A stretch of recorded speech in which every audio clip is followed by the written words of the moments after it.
Jika negara Iran memiliki Selat Hormuz yang mengendalikan sekitar 20% pasokan energi global, maka Indonesia memiliki Selat Malaka yang bahkan jauh lebih hebat dari Hormuz.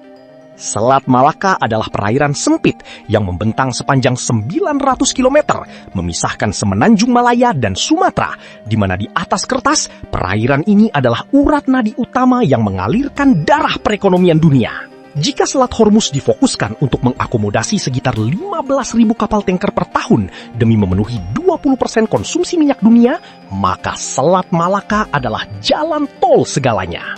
Perairan ini dijajali oleh lebih dari 102.500 kapal niaga setiap tahunnya dan memikul 22% dari total seluruh perdagangan maritim global.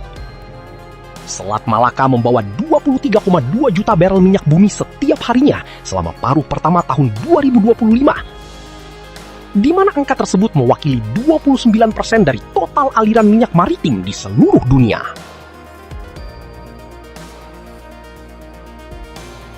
Secara geografis, Indonesia berdiri gagah sebagai pemilik halaman depan dari rute pelayaran ini yang menguasai sekitar 70% jalur laut di sepanjang Selat Malaka. Dalam logika sederhana, pihak yang memiliki modal teritorial terbesar seharusnya mendapatkan porsi kue ekonomi yang paling masif.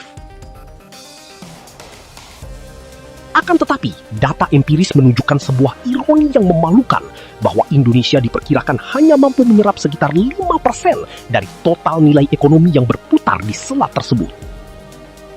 Sedangkan di sisi lain, Singapura, sebuah negara pulau yang luas daratannya jauh lebih kecil dibandingkan Pulau Batam, berhasil memposisikan dirinya sebagai kasir tunggal dari lautan tersebut.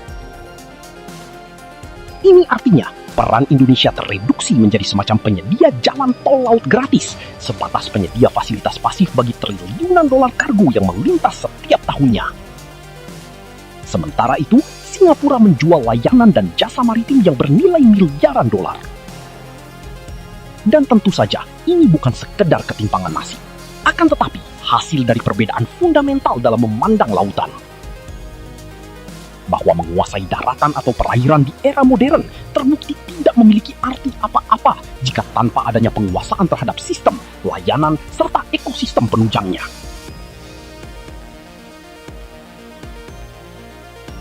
Masalah mendasar yang membelenggu Indonesia bukanlah kurangnya infrastruktur dasar, namun keterjebakan pada sebuah konsep usang yang disebut sebagai ilusi geografi. Dalam era modern dan ekonomi yang serba terkoneksi, paradigma tentang kekuatan maritim telah mengalami pergeseran absolut. Menguasai bentangan air dan daratan sama sekali tidak memiliki keunggulan kompetitif tanpa adanya penguasaan terhadap sistem serta layanan yang kompleks. Pembangunan fisik pelabuhan, betapapun besarnya, tidak akan menghasilkan perputaran ekonomi jika tidak dibarengi dengan pembangunan ekosistem perangkat lunak yang sangat andal. Indonesia memang telah membangun proyek pelabuhan hub internasional, seperti Kuala Tanjung di Sumatera Utara dan Bitung. Pelabuhan-pelabuhan ini dibangun dengan harapan dapat memecah dominasi Singapura dan menarik kapal-kapal besar untuk bersandar. Kendati demikian, harapan tersebut berbenturan keras dengan realitas operasional logistik dunia. Kegagalan pelabuhan-pelabuhan strategis ini berakar pada isolasi konektivitas antar moda. Berbeda dengan Singapura, yang memiliki jaringan rantai pasok global tanpa hambatan, pelabuhan di Indonesia tidak terhubung secara efisien dengan zona industri di daratan. Kargo kerap kali mengalami kemacetan akibat buruknya koordinasi antar terminal pelabuhan, armada truk, jaringan kereta api darurat, serta fasilitas pergudangan. Ketidakefisienan ini melahirkan apa yang sangat dihindari oleh industri logistik, yaitu pembengkakan biaya serta waktu biaya. Selain itu, kegagalan ini juga disebabkan oleh masalah birokrasi serta ketertinggalan teknologi. Di saat kompetitor regional telah menggunakan otomatisasi robotik dan kecerdasan buatan untuk mengelola tumpukan kontainer, operasional pelabuhan di Indonesia masih sering diwarnai oleh tumpang tindih kewenangan antara pemerintah pusat, pemerintah daerah, serta instansi kepabeanan, yang mengakibatkan regulasi berbelit-belit. Dan kemudian, ketiadaan ekosistem logistik pintar tersebut menyebabkan waktu sandar kapal menjadi jauh lebih tidak dapat diprediksi.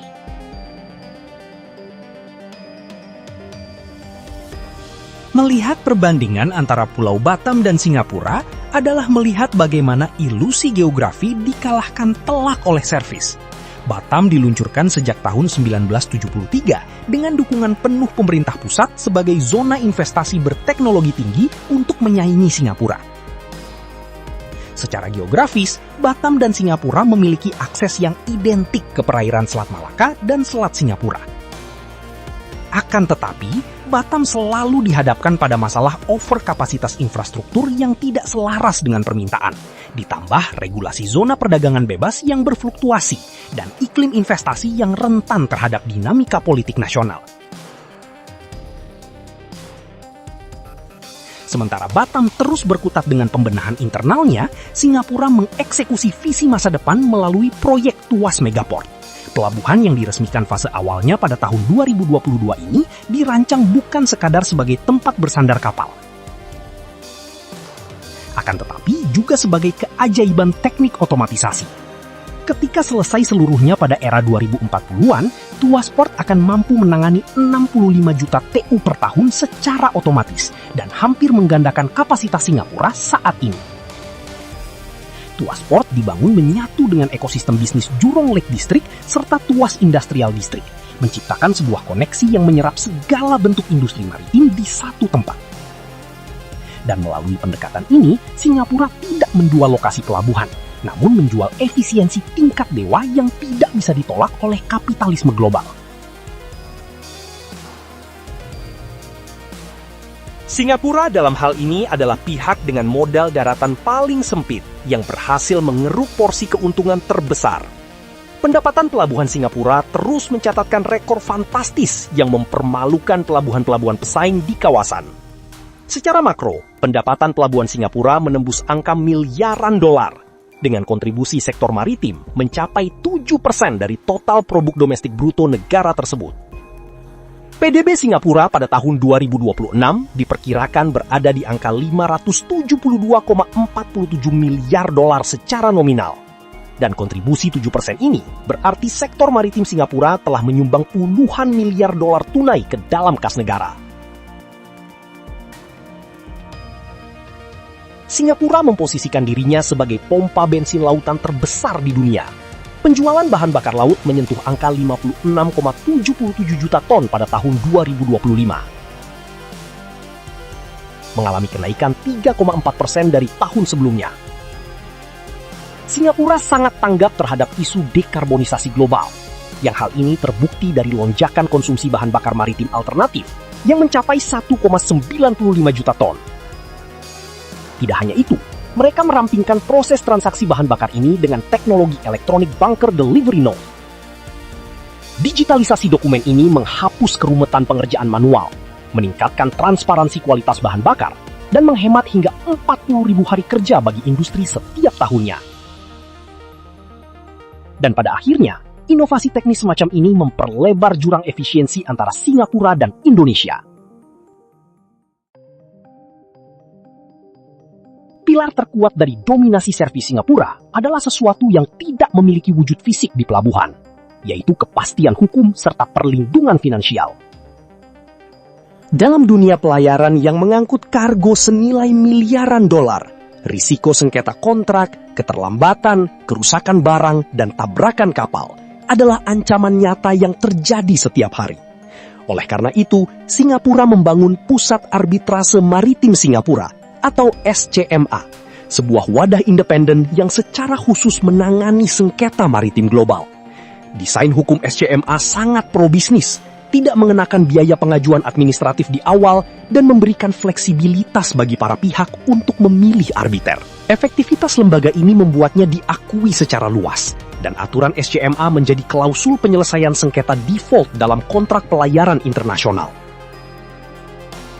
Pada tahun 2024 saja, SCMA menangani 95 kasus baru dengan total nilai klaim mencapai 97,97 juta dolar.